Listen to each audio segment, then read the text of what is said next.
Қайырлы күн. Бүгін біз тауық котлетасын дайындайтын боламыз. Ол әмбебап болып келеді. Бургер, гамбургер және де ыстық тамақ ретінде гарнирларға қосып дастарханға ұсына берсеңіздер болады.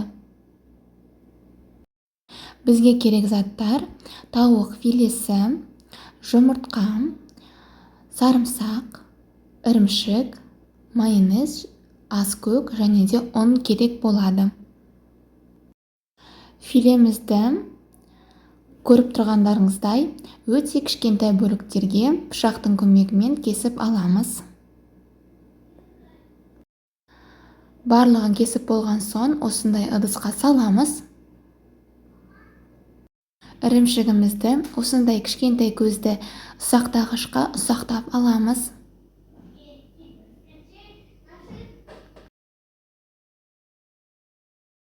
Дайын болған ірімшігімізді тауық филесіне саламыз.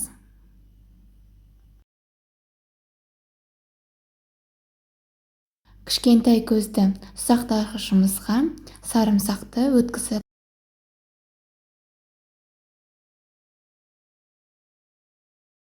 әрмен қарай 6 жұмыртқамызды жарып саламыз.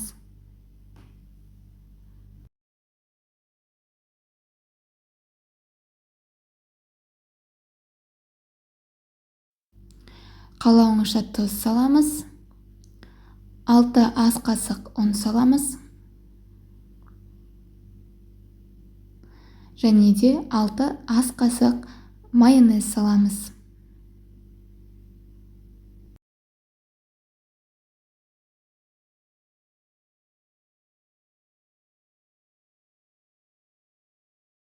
Қалауыңызша укроп, петрушка, кинза салуыңызға болады.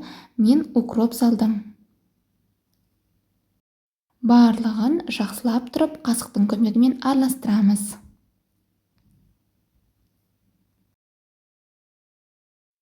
Дәл осындай масса дайын болады.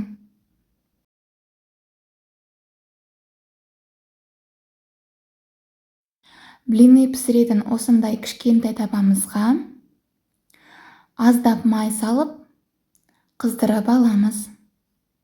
Қызып тұрған майға осылай қасықтың көмегімен котлеттерімізді жайғастырамыз.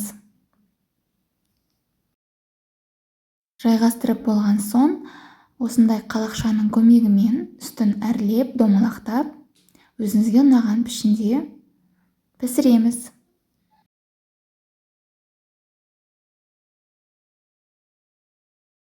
Котлеттеріміз дәл осылай асты жабыспай жақсы қозғалатын болады. Табамыз қатты қызыған соң отымызды сәлдеп бәсеңдетіп, қалған котлеттерімізді пісіріп аламыз. Әрбір жағын дәл осылай 2-3 минут сайын ауыстырып, қызарғанша дейін қуырып аламыз.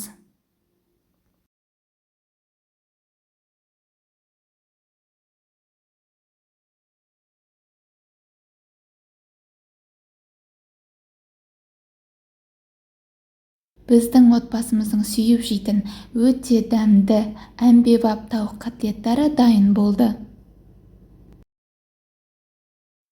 Егер де рецепт ұнаса, менің YouTube арнама жазылып, коммент жазып, лайк басуды ұмытпаңыз.